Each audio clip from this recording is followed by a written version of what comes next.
नमस्कार, मैं हूं नीलू। देखिए, बांग्लादेश से लगातार तल्खी भारत की दिखाई दे रही है जब से शेख हसीना पहुंची हैं भारत, और जब से भारत ने उन्हें शरण दिया है। अब एक बार फिर से ये जो तल्खी है बढ़ रही है, और ये बढ़ने का कारण क्या है? कल की प्रेस कॉन्फ्रेंस।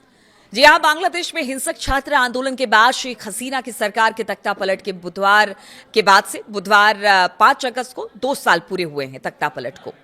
और इस मौके पर भारत में रह रही शेख हसीना ने सार्वजनिक तौर से मीडिया से बातचीत की। बांग्लादेश छोड़कर आने के बाद ये उनका पहला सार्वजनिक संबोधन था। भारत की राजधानी में इस कार्यक्रम के बाद बांग्लादेश भड़का हुआ है और इसे देश की संप्रभुता का अपमान बताया जा रहा है। वहीं एक्सपर्ट का कहना है कि भारत ने तारिक रहमान सरकार को साफ संदेश दिया है। नई दिल्ली में आयोजित इस प्रेस कॉन्फ्रेंस में हसीना वर्चुअली जुड़ी। इसमें कैमरों को बंद रखा गया था, वो ऑडियो के जरिए संपर्क में थी। इस दौरान उन्होंने एक बार फिर दोहराया कि वो इस साल दिसंबर तक बांग्लादेश वापस लौटने वाली हैं, भले उन्हें फांसी पर ही क्यों ना लटका दिया जाए। हसीना ने कहा कि 2 साल से उनके लोग दर्द झेल रहे हैं। उन्होंने ये भी कहा कि झूठे मुकदमों और मौत की सजा से वो नहीं डरती हैं।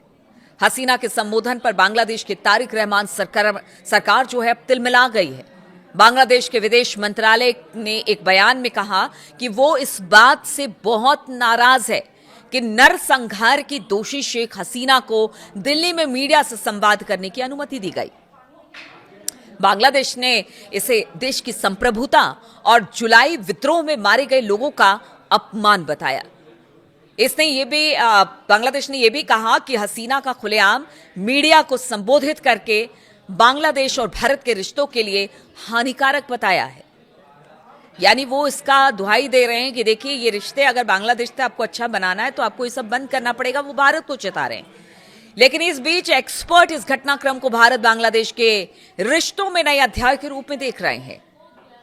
देखिए, कुछ एक्सपर्ट बताते हैं कि भारत ने पिछले साल से रणनीतिक संयम बनाए रखा है बांग्लादेश को लेकर, और इस प्रेस कॉन्फ्रेंस के साथ भारत असल में आक्रामक रुख अपना रहा है।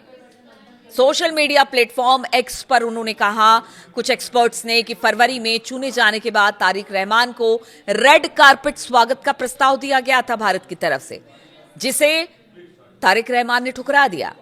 अब अगर वो आते हैं तो उन्हें हसीना के साए में ही आना होगा। इस तरह की बातें भी सामने आ रही है। और अगर ये टकराव का रास्ता अपनाते हैं तो भारत अपना रुख और कड़ा कर लेगा। यानी बांग्लादेश की बात कर रहे हैं कि अगर आप टकराना ही चाहते हैं तो फिर भारत का रुख बहुत कड़ा होगा। हालांकि यही इशारा कर रहे हैं ये सारी बातें। अमेरिकी स्थित विशेषज्ञ रस्ट कोले ने हसीना के मामले में भारत का हाथ मजबूत बताया है। उन्होंने कहा कि भारत के पास फायदे की स्थिति है, क्योंकि गंगा नदी जल बंटवारा समझौता इस साल खत्म हो रहा है और तीस्ता जल बंटवारे का मुद्दा भी इस वक्त बना हुआ है। तारिक रहमान भारत को परेशान करने के लिए ज्यादा कुछ नहीं कर सकते। कोले ने आगे कहा कि रहमान ने चीन को शामिल करने की कोशिश की, लेकिन अमेरिकियों ने उन्हें रोक दिया। इसके साथ ही व्यापार समेत अन्य चीजों के लिए बांग्लादेश भारत पर बहुत ज्यादा निर्भर है।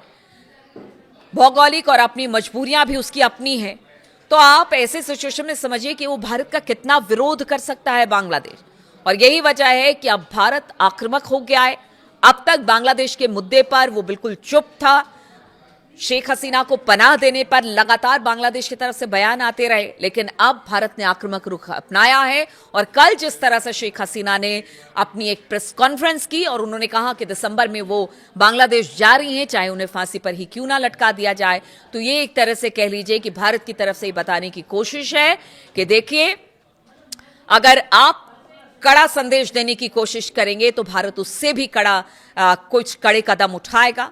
और इस बार जो कदम बांग्लादेश के लिए उठाया जाएगा वो बांग्लादेश के लिहाज से कहीं अच्छा नहीं होगा, क्योंकि बहुत हद तक जो कहते हैं ना कि निर्भरता भारत पर बांग्लादेश की है, इसलिए बांग्लादेश को भी अब फूंक फूंक कर कदम रखने की जरूरत है, ना कि बयान देने की। भारत ने यह बता दिया है। बहुत बहुत शुक्रिया मेरे साथ इस वीडियो में शामिल होने के लिए।